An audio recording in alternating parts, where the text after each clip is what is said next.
E aí, meus belos, tudo bem? Meus belos da turma de março, me dirijo especificamente a vocês. Meus queridos, nós começamos a falar sobre o movimento impressionista e terminamos exatamente mostrando, o que é o impressionismo nas telas de Renoir, de Monet, Manet, Degas, por último foi o Degas, o meu favorito é o Degas.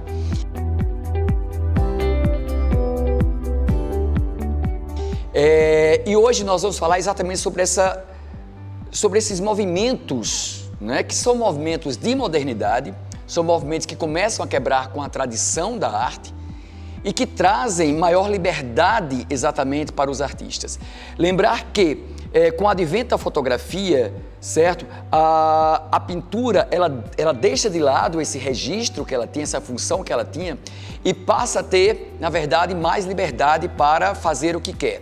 No caso dos impressionistas, eles acabam adotando novas posturas como pintar ao ar livre ou em outros locais, fora de ateliê, fazer pinturas que correspondem ao máximo de uma naturalidade da luz solar, embora a figuração fique um pouco esmaecida, fique um pouco opaca, porque eles pintam com pinceladas rápidas, eles pintam sem contorno, tá? Eles pintam com aquelas pinceladas que são manchas, que de perto você vê uma pincelada do lado borrado e quanto mais você distancia, mais você vê o objeto obedecendo à questão da retina, o objeto mais formado.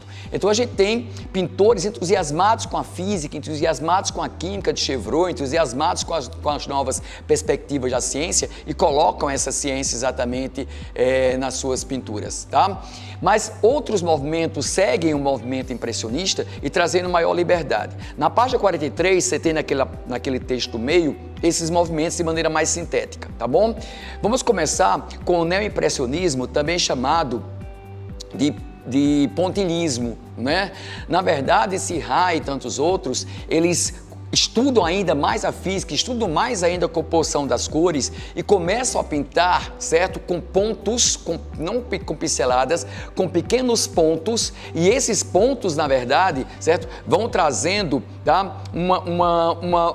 Digamos assim, uma coloração, para o texto. Então, se ele quer dar um verde mais claro, tá? Ele põe um verde, põe um branco aqui perto. Um verde mais escuro, um verde e um preto perto. Então, há um costume deles muito grande de pintar se aproximando da tela e se distanciando dela para ver se eles estão trazendo exatamente essa tonalidade da cor que eles querem. É natural que a tela pontilhista, ela apresente um efeito mais estático, entendeu? Essa coisa mais estática, certo? Mas isso é deles, isso é muito deles. Voltam à pintura, voltam a pintar nos ateliês, a pintura volta para o ateliê, certo? E volta com essa questão, repetindo, mais estática, sem aquela naturalidade da pintura impressionista. Mas ainda assim, influenciados pela física, influenciados pela química, certo? Estudando a cor, para trazer exatamente essa nova modalidade exatamente para a tela, ok? E seguindo os neoimpressionistas, nós vamos ter os pós-impressionistas. Aí nós vamos ter uma maravilha, que são os impressionistas que vão buscar cada um a sua linguagem, cada um o seu código, cada um o seu jeito de pintar. Cézanne é um deles, certo? Que abandona essa coisa muito da figuração. Não é que ele seja abstrato, ele continua figurativo, mas uma figuração mais de desenho. Então, Cézanne, ele gosta muito da geometria, É por isso que nós tanto falamos que o cubismo que vem aí com Picasso, com Braque, etc. Vão trabalhar muito essa forma geométrica, influenciado pelo Cézanne. Então o Cézanne gosta muito exatamente da geometria. A natureza morta dele não tem aquela natureza tão de função naturalista como tem a natureza morta, dos barrocos, ou dos renascentistas, ou de outras artes que seguem exatamente o barroco, como por exemplo o romantismo. É uma natureza morta mais desenhada, tá? Com a perspectiva, já um tanto quanto reduzida, certo? Seria biperspectiva, certo? Não uma perspectiva tridimensional, certo? E cores fortes ao lado de cores suaves, certo? Mas eu tenho um desenho, eu saio de uma figuração mais natural. Ali perto dele nós temos a excelência de Van Gogh. Aí eu peço, se você não assistiu ainda ao filme como o Van Gogh, tem Netflix, assiste lá. Que maravilha Van Gogh, com suas pinceladas muito grossas, tão grossas que você percebe aquela camada de tinta, né? Muito diferente daquelas manchas, né, dos impressionistas, aquela camada de tinta mais grossa. E o Van Gogh tem uma coisa que eu gosto, que é pintar com muita emoção. Há muita subjetividade jogada em Van Gogh, certo? Tanto é que algumas telas de Van Gogh são consideradas expressionistas, certo? Mas a maior parte é considerada pós-impressionista mesmo. Esse impressionismo de Van Gogh em Noite Estrelada, tá? Até tem, né, no módulo, né, o terraço, certo? Então, pinturas que são excelentes de Van Gogh, que mostra esse gosto pela pintura mais subjetiva, né? O amarelo em Van Gogh, aqueles vasos de girassóis, o que é aquilo, gente? Pelo amor de Deus, né? E ali a gente tem também, certo? Além de Cézanne, além do Van Gogh, a gente tem o Gauguin. O Paul Gauguin, ele vai exatamente para buscar no primitivismo, certo? Da Polinésia Francesa, nas ilhas lá do Tahiti, tá? Uma arte, na verdade, que nunca foi muito considerada pela civilização europeia, né? Que seria uma arte mais primitiva, uma arte mais natural. Lembrar que os cubistas também vão pegar isso, certo? Que seria esse primitivismo. Então, o que é que o Gauguin vai fazer? O Gauguin vai se inspirar, né, nas estamparias das mulheres tahitianas, certo? No colorido, nas flores do cabelo, no colorido daquelas paisagens, tá? Uma pintura que seja uma pintura mais primitiva, mais original, mais ingênua, certo, né? Como se...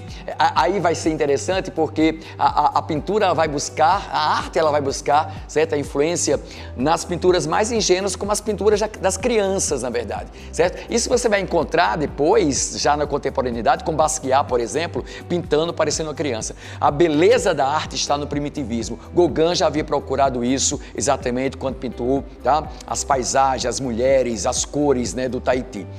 E também ali ao lado deles o Toulouse-Lautrec, que pinta os cabarés franceses, né? Que são aquelas grandes casas onde as dançarinas dançavam o cancan, né? Etc. E ele pinta de maneira mais desenho ainda, né? É tanto que seus desenhos parecem pôsteres, né?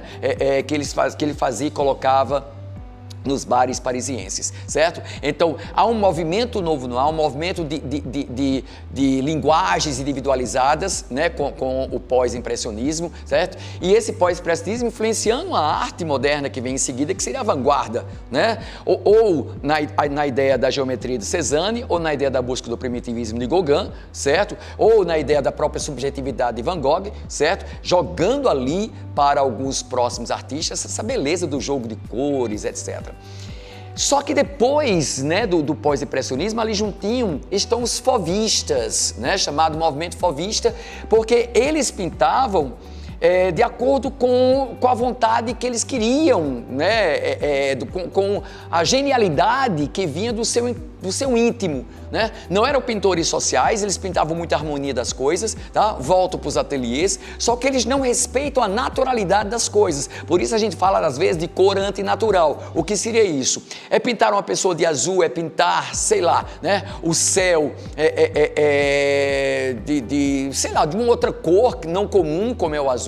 Então os fauvistas, eles são pintores da antinaturalidade. Quem vai pegar um pouco do fauvismo, Belos, é o expressionismo também, tá? Essa ideia de dar a antinaturalidade das coisas, tá? Mas os fauvistas pintavam isso pelo prazer de pintar. Há uma alegria em pintar, tá? Que também volta para essa questão do primitivo, da arte mais ingênua, né? Então a gente tem como referências depois do impressionismo o pontilhismo, né, de Sirá e de outros, certo? Nós vamos ter a Cézanne no pós-impressionismo, trabalhando geometria, pouca perspectiva, tá? O Van Gogh com suas pinceladas fortes, com suas cores fortes e muito subjetivas.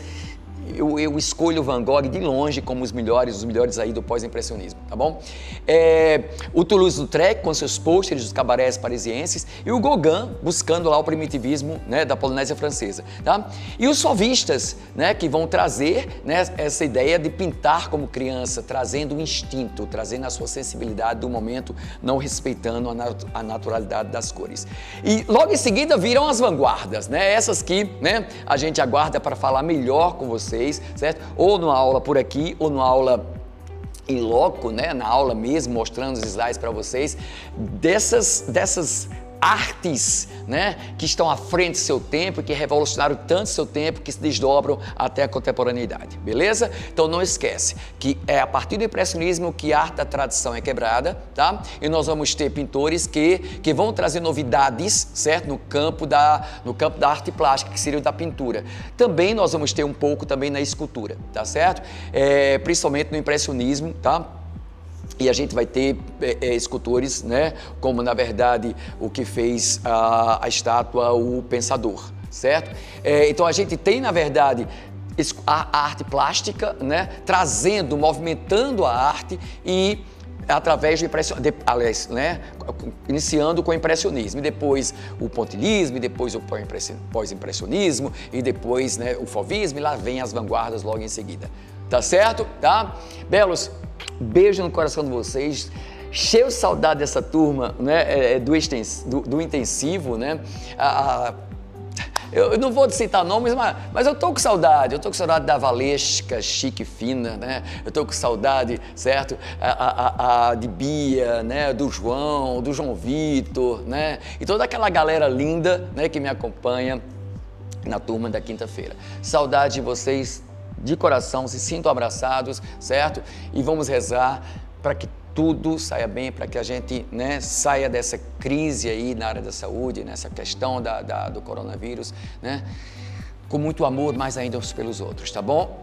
Beijo, belos, bem colorido, como gosta aí os pós-impressionistas, tá bom? Fique com Deus.